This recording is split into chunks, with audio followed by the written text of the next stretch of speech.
Hello and welcome back to Ganesh Institute channel. So in today's video, we are going to discuss about the types of microeconomy. So if I ask you what is microeconomy, so how do you define it? Basically, micro means small, right? So the economy where we are talking about individuals' income, small units like price, demand, supply, we are talking about the individual level. So then that particular economy is called microeconomy. Okay, so let's see what are the different types of microeconomy which are found there. So we have firstly capitalism,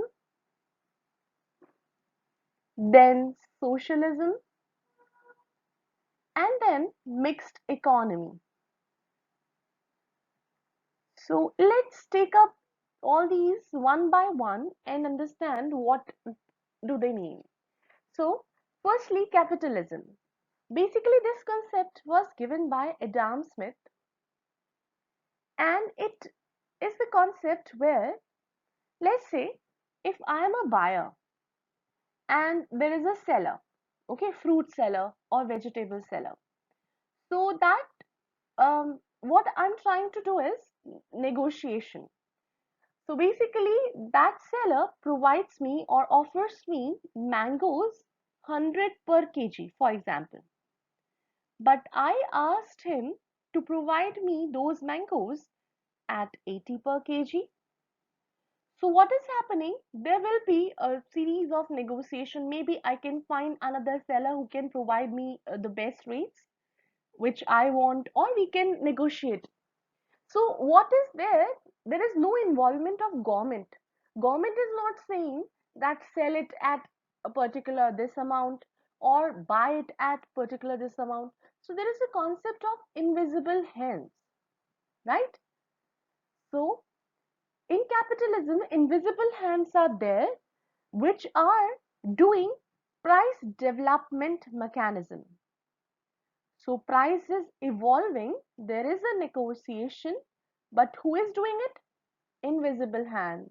There is not a particular person or authority who is doing it or which is doing it. It is between negotiations between the buyer and the seller. Okay. Then it is controlled by private enterprises. So basically, what is it? If you see negotiation takes place, capitalism means those people are involved who have got capital, right? Money. So private enterprises are involved in it and they control the market. Here, role of government, you will see that it is minimum. Role of government in capitalism economy is minimum. And because there are invisible hands, there is price development mechanism. That's why you will see that there are market forces, demand, supply, market forces are there which will decide the price. Okay, now as you can see, because private enterprises are involved, so obviously competition will be very high, right? Competition will be very high, and private enterprises has only one motive, or we can say the most priority which is given to the motive is to get high profits.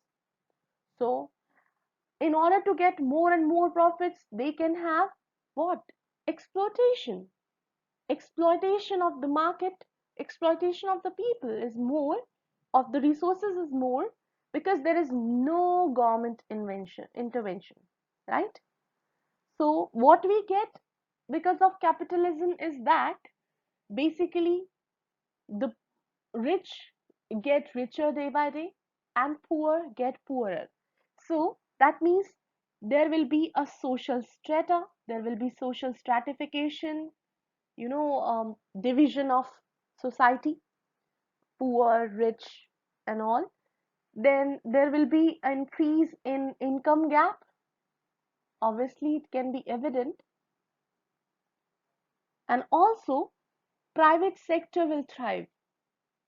So this is about capitalism, and we can see this sort of economy in USA.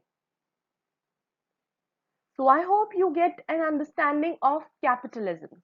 Now, if we talk about socialism, so it is somewhat, because as the name suggests, society is involved in it, right? So if society is involved, so who will control it?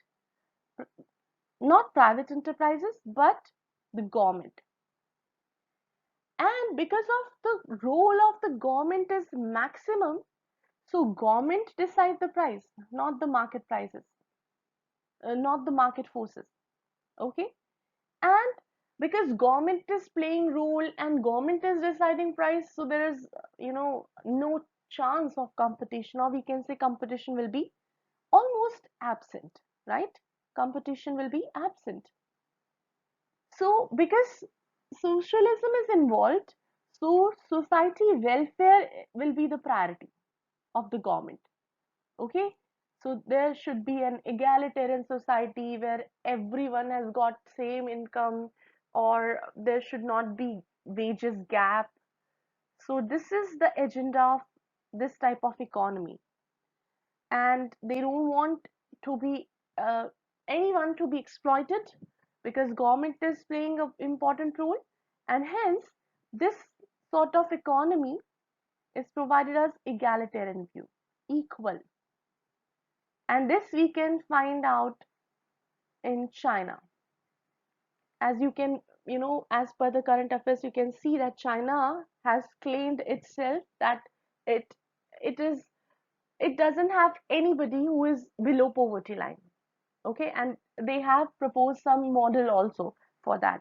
So socialism is basically everybody is equal and government is doing everything. Okay, now if we move towards mixed economy, as the name suggests, so government as well as private enterprises both go side by side.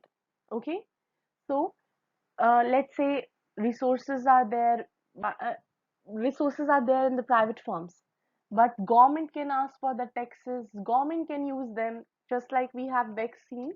So Serum Institute of India has made some vaccine, right, with AstraZeneca. Now government can play an important role in terms of public private partnership and can help people in getting those vaccines.